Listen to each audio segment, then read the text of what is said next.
Hello, welcome to my second cooking show. We're actually baking today, making a knockoff of Starbucks Cranberry Bliss bars. I call them Cranberry Gaiety Bars. Mine are so much better than Starbucks and cheaper too. I think they're selling theirs for $15 a tray, and a tray comes with maybe 5 bars. It's ridiculous. The ingredients for this recipe cost definitely under $15. It's a fairly easy recipe. It doesn't take very long in active terms. It does take quite a while, but most of that time is passive with the bars in the oven or waiting for them to cool, because you can't frost them until they're completely cool. In general, this is a very simple recipe and so tasty, very impressive. When you take it to parties, people will just adore these things. They're delicious. So we're going to start by preheating the oven. I just turned it on to 350 degrees. Now we need to prepare our pan. I use an 11 by 7. We want the foil to be 4 inches longer than the pan on each end.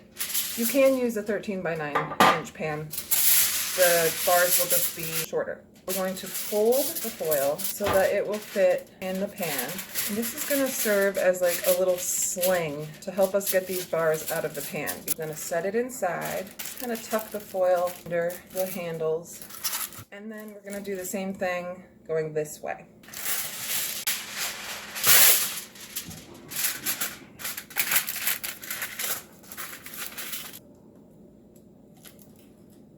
So I prepared all of my ingredients in advance because it's just easier to make stuff when you do that. Here's all my ingredients. So we're going to start by whisking salt and baking powder into our flour. We'll get that all combined and set that aside.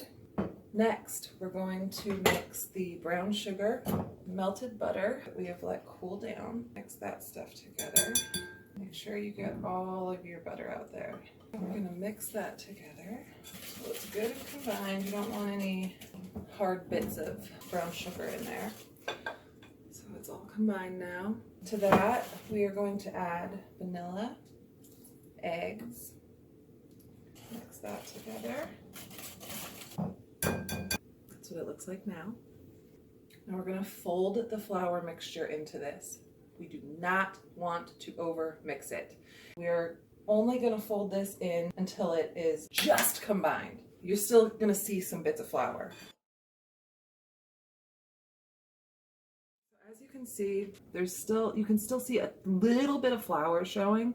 That's okay. Fold in the chocolate and the cranberries. It's also going to give an opportunity to get those last few bits of flour that we're still showing. Make sure your cranberries aren't all stuck together. You don't want like all your cranberries in one little bite. So we're just going to keep folding that until everything is mixed together. All right, there we go. Now we are going to spray our pan with Pam. And smooth it around. You can use this as an opportunity if some of the cranberries or chocolate chips are all clumped up, you can kind of move them around to get more even distribution. So this looks great. We're going to go ahead and put this in on the center rack. So that's going to be in there for about 25 minutes. All right, my timer just went off, so we're going to check these. Oh, they're done. Beautiful. Smells delicious. Actually going to set this on the wire rack right here and cool it. If you let it completely cool before you take it out of the pan, it can be really difficult to get it out. When it's like cooled down enough that you can touch the pan without burning your hands, I would suggest taking it out. If we took it out right now, it's still so soft, it would likely start to crack and fall apart. So cooling it for an hour or two, depending on how cool your house is a really good idea before you try to lift it out of that pan. See you in a couple hours to remove that from the pan, and then we're going to make the frosting. So it's been a couple of hours and it's cool enough for me to touch now. I'm going to take it out of the pan now. This is easier to do with help, like if you have someone who can like lift up this side while you're lifting up this side, but it's not impossible to do by yourself. I'm going to attempt that. Pull all the foil up and use it like handles. I'm going to use these as handles. Just lift the whole thing out. Boom. They're so gorgeous. Golden, lovely. So when that's cooled off the rest of the way, we will put some frosting on it. Oh my God, this smells so good. So the bars are completely cooled down now. And we are going to make the frosting. I prepped all of my ingredients. So we're going to put our cream cheese and our butter into a big bowl. And we're going to use a hand mixer with a whisk attachment. So next, we're going to add vanilla, some orange zest, and we're going to give it another whisk. Now it's all mixed together. Now we're going to add powdered sugar. And then we're going to whisk it. There it is, our lovely frosting. So after we put the frosting on the bars, we're going to sprinkle it with some orange flavored cranberries, dried cranberries, and then drizzle it with white chocolate. So I'm gonna melt my white chocolate in the microwave. So I put it in for about 15 seconds and I'm gonna give it a stir. Get back in there. Back in. So I did it for another 15 seconds. I feel like it's gonna be all melted now. So I'm just gonna keep stirring that until I don't see any more visible lumps. It's nice and smooth now. Very drizzleable. For the cranberries, we're just gonna give them a coarse chop. Someone sees me working at the chopping block, and so she's come to say hello. Come here. So good. Okay, time to frost these things.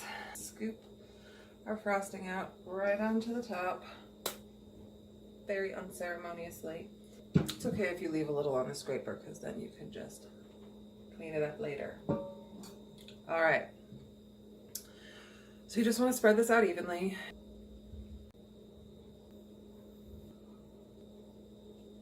So it's all frosted now. So next we're going to sprinkle our cranberries.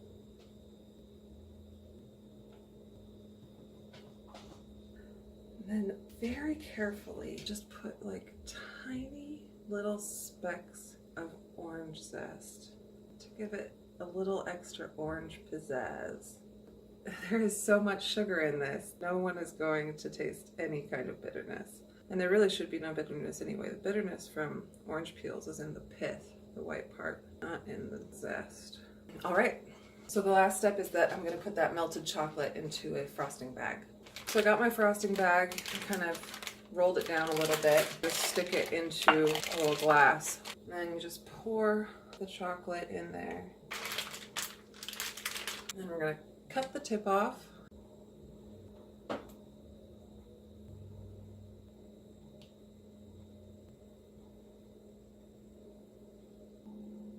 It is going to be much easier to cut these up if it's just a little bit more firmed up. So we're going to throw this into the fridge for about an hour. Almost done. Do you want some? So now we have to cut them up for even presentation's sake. I like to cut the edges off.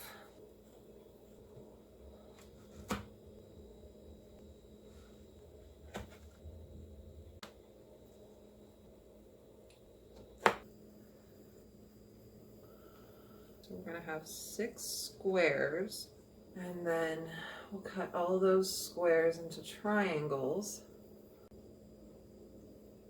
So now I've cut each of these down the middle once and then twice this way. So I have 12 squares. And now I'm just going to cut those into little triangles. Hey y'all, we're going to take a quick sidebar because my special lady friend here doesn't like to brag about herself. I like to brag about her. So I want to let y'all know that this recipe right here, these wonderful, yummy little creations, won a Best in Division ribbon from the Los Angeles County Fair. That is the cookie division, which has about 28 different classes. And it is an awesome award. And it goes with all of her other awards that she won't talk about, which are right here. Why did you get that out of the closet? So dumb. There are many of them. I'm sure that she will make most of the things that she won these ribbons for y'all. So, also, don't forget to subscribe and smash that like button. Oh my God, stop. Thanks, babe. Smash that like button. Nerd. All right, we've cut them into little triangles. See? 24 lovely little triangles. So I made this batch for somebody else. They bought it, so I cannot have any of the triangles. But we can try some of the edges that I cut off. Babe, do you want some? Yes, please. Yes, I do.